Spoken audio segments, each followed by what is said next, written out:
Close your eyes for a moment. Imagine a warm kitchen on a Sunday morning. Sunlight spills across a counter scattered with flour, eggs, and laughter. Someone hums softly as bread rises in the oven, filling the air with that comforting, ancient smell of home. Now imagine that same scene, except the bread never makes it to the table because someone whispers, "I can't eat gluten." The laughter pauses, the air shifts, and suddenly food, the one thing meant to unite us, begins to divide. Over the past decade, the words gluten-free have become a kind of spell. They glow on menus, dance on cereal boxes, and whisper promises of cleaner living, sharper focus, flatter stomachs. Supermarkets overflow with gluten-free everything: pasta, pizza, cookies, beer. For some, it's a lifeline. For others, a lifestyle. But beneath the marketing, the diet trends, and the well-meaning advice of influencers, there's a quieter question waiting to be heard. Does everyone really need to go gluten-free? Gluten. Such a simple word for something so misunderstood. It's not a toxin, not a chemical, not even a single thing. It's a protein, a blend of gliadin and glutenin, found in wheat, barley, and rye. It's what gives bread its elasticity, what makes dough stretch and rise instead of crumble. It's the invisible glue that holds our pastries and pastas together. And for most of human history, gluten was simply part of the harvest, a humble, nourishing thread woven into every civilization's story. Then came the unraveling. In the late 20th century, science began uncovering the mystery of celiac disease, an autoimmune condition where the immune system mistakes gluten for an invader and attacks the lining of the small intestine. For the 1% of the world's population living with celiac, gluten is not an irritant, it's a trigger. It can damage the gut, cause pain, fatigue, anemia, malnutrition, a silent storm within the body.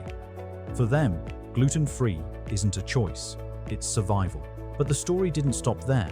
Somewhere between scientific discovery and social media, gluten became the villain in everyone's tale. Celebrities swore that cutting it out made them leaner, clearer, calmer. Books and documentaries promised that gluten was behind brain fog, skin breakouts, even depression. Suddenly, avoiding gluten wasn't about illness, it was about identity. People said, "I just feel better without it." And maybe they did. But what does science say about that feeling? Here's the truth. For a small but significant group, gluten sensitivity is real. These are people who test negative for celiac and wheat allergy but still experience bloating, fatigue, or digestive discomfort after eating wheat. The condition is called non-celiac gluten sensitivity, and while its biology is still being mapped, researchers suspect it may involve other components of wheat, like fermentable carbohydrates called FODMAPs, not gluten itself. Sometimes the body's reaction is more about how wheat is processed than about gluten at all. Still, millions have embraced gluten-free living as a form of self-care. For some, it becomes a symbol of control in a chaotic world, a way to simplify eating, to feel lighter, to take charge of wellness. And yet, as this movement grew, nutritionists began to worry. Gluten-free doesn't automatically mean healthier. Many gluten-free substitutes are higher in sugar, fat, or refined starches to mimic the texture of wheat-based foods. The fiber, iron, and B vitamins that naturally come with whole grains often go missing. In chasing purity, we sometimes lose balance. Think about that. A diet born out of medical necessity transformed into a cultural obsession. Supermarkets followed the money. Industries reshaped themselves around the trend. Even oats, naturally gluten-free, had to prove their purity, certified and packaged for profit. We turned a protein into a philosophy. But here's the twist. Food isn't meant to divide us into tribes of clean eaters and ordinary eaters. It's meant to connect, to nourish, to ground us. There's beauty in moderation, in understanding the nuance that not everybody reacts the same way. What inflames one person might fuel another. What feels heavy to you might feel healing to someone else. That's the quiet miracle of biology. It's diversity.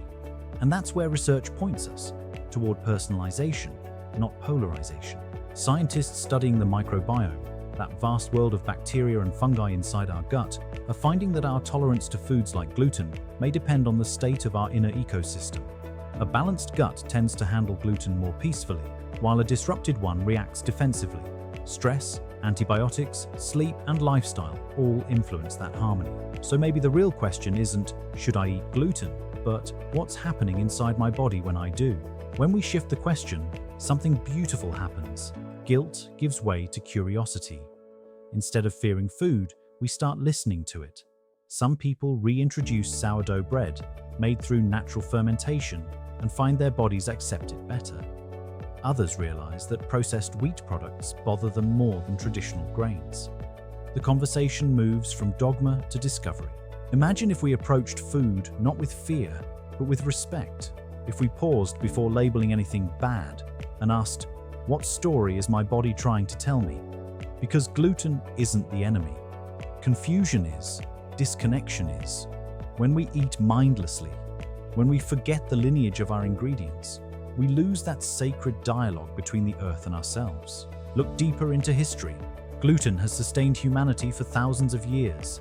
Ancient Egyptians baked with emmer wheat. Roman soldiers carried barley bread. In Ethiopia, teff became a symbol of strength. These grains built empires, fueled journeys, fed children. They weren't villains, they were gifts of the soil. The issue lies not in the grain itself, but in how we've changed it, how industrial processing, hybridization, and rushed fermentation have altered its rhythm with our bodies. In traditional cultures, bread took time. Dough fermented for hours, sometimes days, allowing bacteria to pre-digest gluten and make nutrients more available. Modern bread, made in under an hour, skips that symphony. We traded patience for speed, and our guts are still catching up. When we honor time, when we ferment, soak, or sprout grains, we reawaken an ancient harmony between human and harvest. So perhaps the gluten debate isn't about elimination, but restoration. Restoring connection to how food is made. Restoring diversity in our diets. Restoring the trust between science and intuition. Because wellness isn't a trend, it's a relationship. It's the daily act of listening, adjusting, and honoring the quiet feedback your body gives you. And yes, for some, gluten must remain a no-go. For those with celiac or true sensitivity, removing it brings life back to the body. But for the rest, the goal is not to fear gluten, it's to understand it, to realize that health isn't found in labels or hashtags, but in awareness. Gluten-free is not a moral badge. It's a medical tool, a personal choice, a context-specific solution, not a universal rule.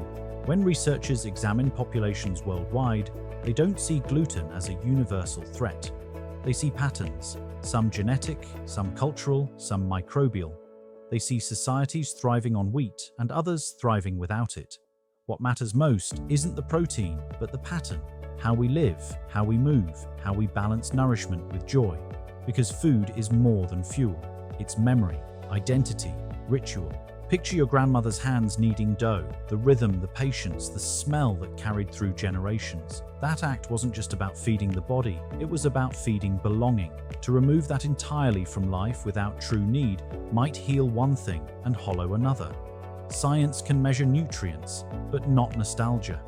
And yet, both shape health in ways we are still learning to name. If you've ever eaten a meal and felt both full and empty, satisfied yet disconnected, you know this truth. Health is not just about digestion, it's about presence. It's how food makes you feel during and after, not just physically, but emotionally. The calm that follows a warm bowl of soup, the laughter around a shared plate of pasta, the grounding comfort of something baked from scratch. These are nutrients too, the invisible kind. So when you hear someone say, everyone should go gluten-free, pause before agreeing. Ask, for whom, why, how?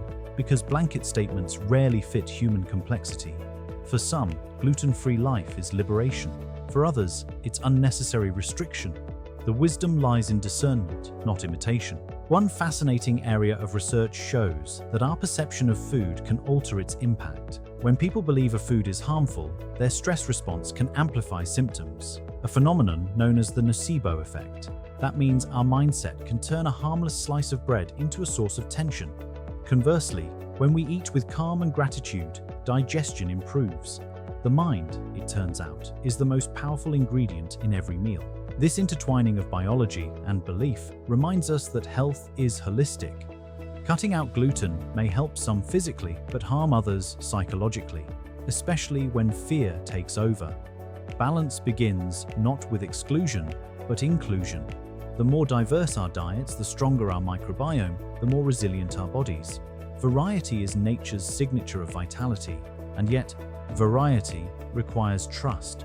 Trust that the world still offers good food, trust that our bodies can adapt, trust that moderation can be enough. We live in an age where restriction feels safer than nuance. It's easier to cut something out completely than to navigate complexity. But wisdom lives in the grey space, not the black and white. So here's what the research really says. Gluten is problematic for a few, tolerable for most, and misunderstood by many. The danger lies not in the grain, but in the generalization. When we oversimplify nutrition into villains and heroes, we lose touch with the vibrant, complex story of the human body. You are not a trend. You are a system of ecosystems, responding, learning, and evolving with every meal. The deeper message of the gluten-free movement isn't really about gluten at all.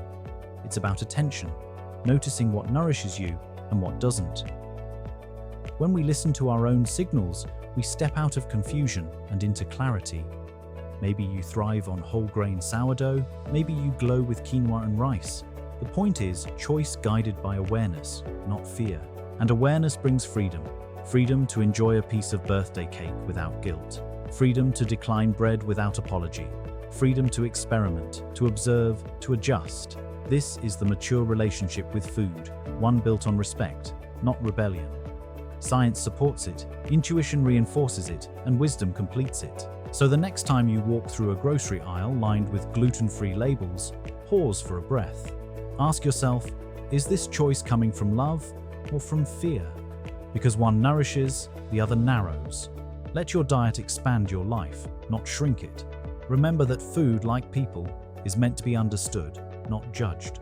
When you sit down to eat tonight, look at your plate as a conversation between the earth and your body. Every ingredient carries a story: soil, sun, seed, time. Gluten is just one chapter in that book, not the whole narrative. Read it with curiosity, taste it with gratitude, learn what speaks to you, and let that knowledge evolve. Because the truth about food, the real, enduring truth, is that it's not about perfection, it's about participation. Showing up to nourish yourself every day with honesty and care. Whether your bread is made of wheat or almond flour, whether your pasta is whole grain or rice-based, what matters most is the energy you bring to the table. Gratitude digests better than fear. Presence nourishes deeper than purity. So no, gluten isn't for everyone, but neither is gluten-free. The right path lies somewhere in between, in the quiet awareness that your body is your best researcher. Trust it, feed it, listen to it.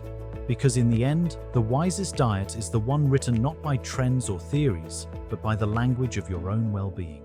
Let food remind you that health is not a finish line. It's a daily dialogue between who you are and what you choose. Every bite is a chance to listen a little closer, to love a little deeper, to live a little fuller. The science will keep evolving, but your intuition has always known. Healing begins with attention. Stay curious, stay grounded, and keep your plate a place of peace. Keep learning, keep feeling, and keep living your truth. This is Vital Dynasty.